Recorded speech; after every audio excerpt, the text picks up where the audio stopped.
Let me start with a truth that hurts. Sometimes the woman who ignored you, the woman who didn't choose you, the woman who treated your love like it was ordinary, she only starts feeling you after you stop trying. Not when you begged, not when you stayed silent, hoping she'd notice, not when you gave more, loved harder, sacrificed deeper, but when you walked away with dignity.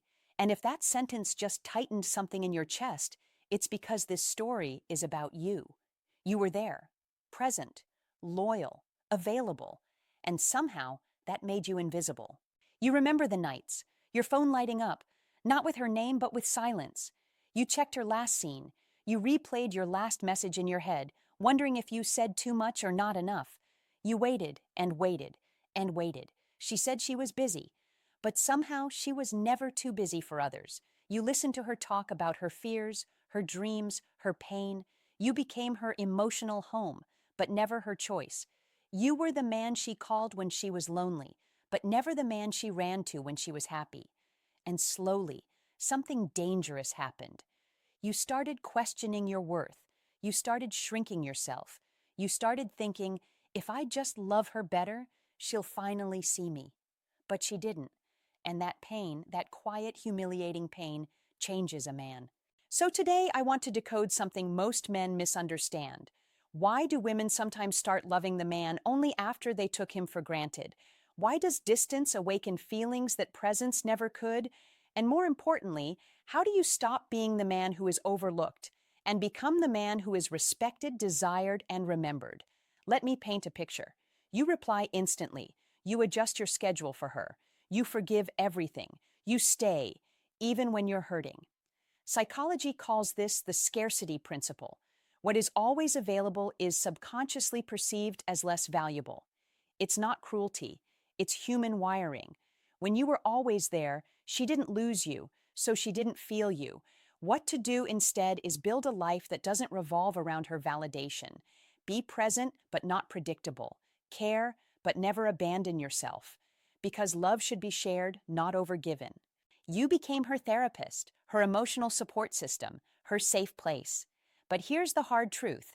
When you carry someone's emotional weight without boundaries, they stop seeing you as a partner and start seeing you as a utility. Psychology calls this role collapse, when romantic polarity dies because one person becomes too accommodating.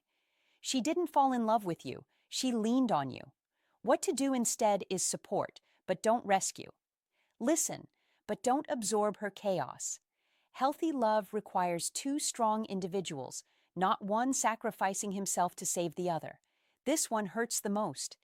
Every time you accepted late replies, every time you ignored disrespect, every time you stayed silent to keep the peace, you were teaching her a lesson, not with words, but with tolerance. Human behavior follows reinforcement. What you allow continues.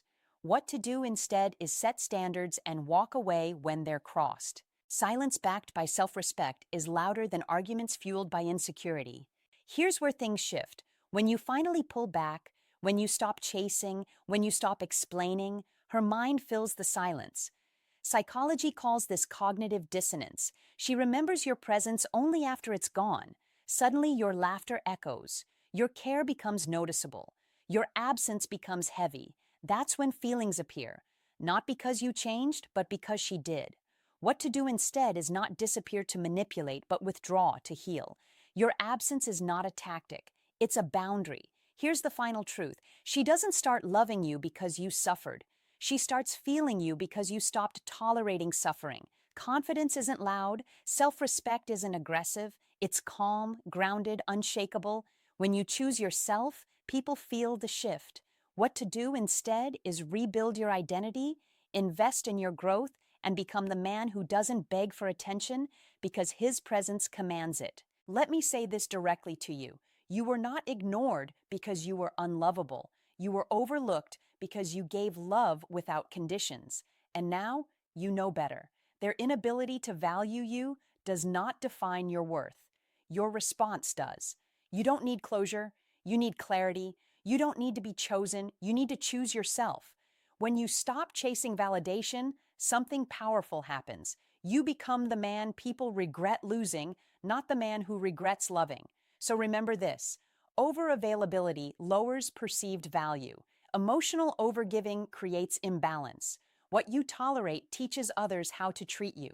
Absence awakens awareness. Self-respect is the deepest form of attraction. These aren't games, they're lessons. Let me leave you with this. The moment you stop trying to be loved and start honoring your worth is the moment everything changes. If they couldn't see your value when you were present, they will feel it when you're gone. And by then, you may no longer need them to. If you found value in this video, don't forget to like, share, and subscribe to Decoded Thoughts. Your support helps us reach more people who need this message. Thank you for listening. And remember, your worth was never up for debate.